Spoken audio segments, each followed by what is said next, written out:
Clave 7 es la consigna de agentes y de soldados. Ese león ya... ¿Sabes cuál es el significado de la clave 7 y quién fue el traidor que menciona el corrido? ¿Sabías que después de este suceso se fundó el primer gran cártel mexicano?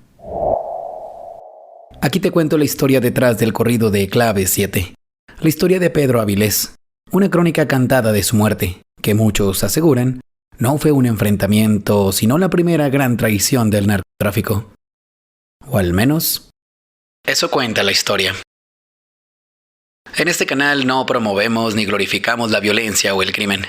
Este contenido tiene fines informativos y culturales, y pertenece a nuestra sección, La historia detrás del corrido.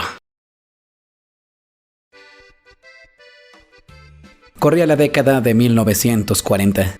El mundo estaba en guerra, y la Segunda Guerra Mundial tenía una necesidad desesperada de analgésicos para sus millones de heridos.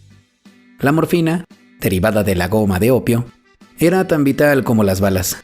Turquía y Marruecos, los proveedores habituales, eran inaccesibles.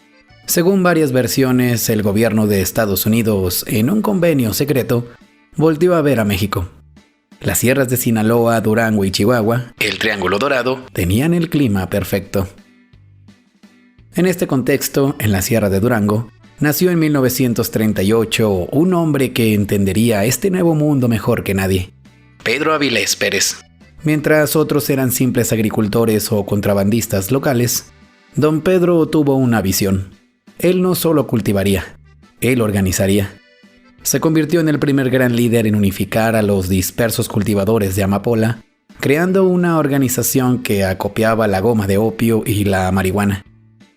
La procesaba y, lo más importante, la traficaba. No era un simple gumaro, era un empresario. Para esta historia nos basamos en los artículos de Infobae y en las investigaciones de la periodista Anabel Hernández, publicadas en su libro Los Señores del Narco, así como en los versos de los corridos que inmortalizaron su leyenda. Ahora volvamos a la historia. Licenciado, dicen que era muy valiente. Pedro Avilés, el León de la Sierra, no solo organizó a los campesinos. Fue el primer capo mexicano en establecer conexiones internacionales de alto nivel. No le vendía a intermediarios, le vendía a los dueños del casino. Su territorio abarcaba desde Culiacán hasta Mexicali y San Luis Río Colorado, controlando los cruces fronterizos hacia Estados Unidos. Pero su mayor legado, la razón por la que hoy lo recordamos, no fue solo lo que traficó, sino la escuela que fundó.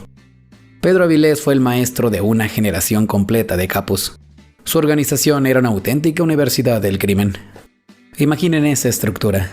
En su círculo más cercano, su primer círculo de confianza, estaban hombres que se convertirían en leyendas por derecho propio.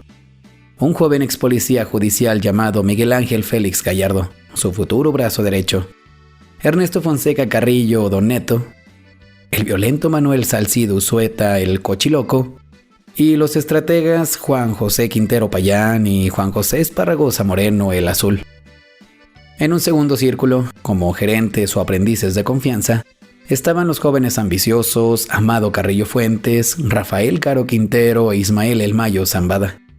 Y más abajo, en un último peldaño, como simples sembradores, pistoleros o choferes, aprendiendo el oficio desde cero, estaban unos muchachos que nadie conocía.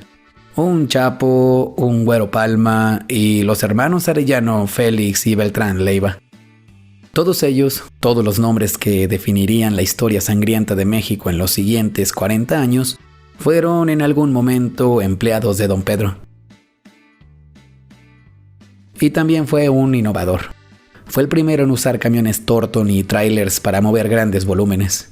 Y cuando el presidente Nixon lanzó la Operación Intercepción en 1969, cerrando la frontera, Avilés fue el primero en usar avionetas para asaltar el bloqueo, convirtiéndose en el verdadero precursor del Señor de los Cielos. Este salto a la logística aérea lo cambió todo. Antes de Avilés, el contrabando era un negocio de mulas y burreros, limitado por lo que un hombre o un camión podían esconder. Al usar avionetas, don Pedro multiplicó su capacidad de entrega por 1000. Podía saltar desiertos y retenes militares en cuestión de horas, no de días. Abrió rutas que nadie más usaba. Fue el primero en entender que el verdadero control del negocio no estaba en la tierra, sino en el aire. Pero en este negocio, ser el rey te convierte en un objetivo.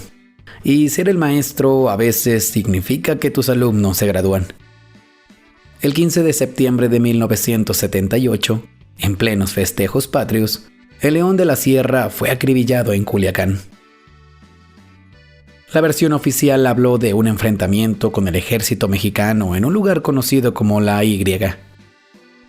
Pero los corridos, esas crónicas cantadas que a menudo dicen más que los periódicos, cuentan otra historia. No se arriesguen mucho, primero hay que traicionarlo. Es aquí donde entra el famoso corrido Clave 7, popularizado por los invasores de Nuevo León. La canción es una crónica detallada de ese día, y su letra no habla de un enfrentamiento, habla de una traición. El corrido arranca describiendo el operativo. En el retén de la Loma estaban 100 federales, preguntando por Pedrito, también por Paulino Burgos. Pero andaban despistados, le preguntaban a un mudo. Luego, la canción revela el código. Clave 7 es la consigna de agentes y de soldados.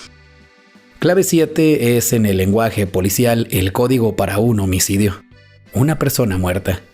Y entonces el corrido suelta la sentencia. Ese león ya creó melena, van a tener que matarlo. Nomás no se arriesguen mucho, primero hay que traicionarlo. El corrido detalla cómo, supuestamente, intentaron extorsionarlo. Le mandaron 2 agentes que le pidieran dinero. 20 millones de pesos era el precio de su cuero. Pero como era camuco, lo tomaron prisionero. Camuco, es decir, astuto o testarudo, no pagó. Y el corrido narra la masacre. Junto con 2 compañeros, además 2 señoritas. Los llevaron a la Y, era la última cita. Y ahí los acribillaron, junto con las jovencitas. La historia oficial hablaba de un tiroteo, el corrido habla de una ejecución. Y la canción termina con una amenaza directa al traidor. Adiós, señor comandante, aquí lo llevo en mi lista. Usted me echó por delante, ahí lo espero en la revista. Ya que tumbó mi panal, ahora toré las avispas. ¿Y quién era ese comandante al que se acusa o el hombre que lo echó por delante? Las leyendas de la sierra siempre han apuntado en una dirección. Para 1978, Pedro Avilés era el rey, pero quizás se había vuelto anticuado.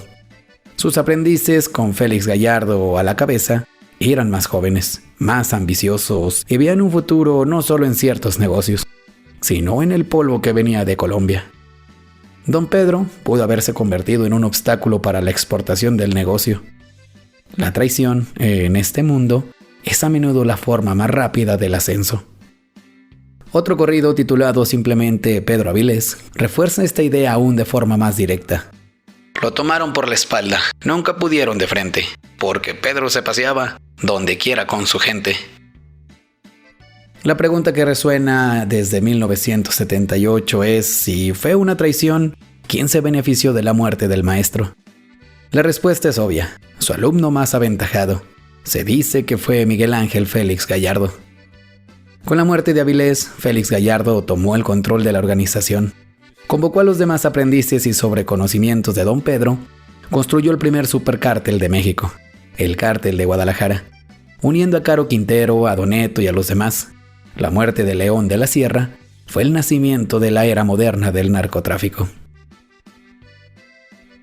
El hombre que les enseñó a todos, el que organizó la sierra, el que negoció con la mafia americana y el primero en usar aviones, murió en una carretera de Sinaloa, acribillado. Su legado no fue el dinero que hizo, sino la escuela que dejó. Una escuela de violencia, poder y, como su propio corrido lo advierte, de traición. Y esta fue la historia detrás del corrido de Pedro Avilés y la Clave 7. La crónica del patriarca del narco en México y la traición que fundó un imperio. Cuéntanos tú qué piensas de esta historia. ¿Crees que la muerte de Avilés fue un operativo militar legítimo o fue la primera gran traición que dio origen al cártel de Guadalajara? Nos encantaría saber muchísimo tu opinión. Recuerda que te leemos en la parte de los comentarios. Por mi parte, no nos queda más que agradecer a toda la audiencia. Recuerde que cada semana te presentamos una historia igual de interesante a esta. Así que no olvides suscribirte al canal para que no te pierdas ninguna de ellas. Te saluda Martín Santana. Nos escuchamos la próxima semana con otra historia de esas del México que se fue, ya que aún hay mucho que contar. O al menos, eso cuenta la historia.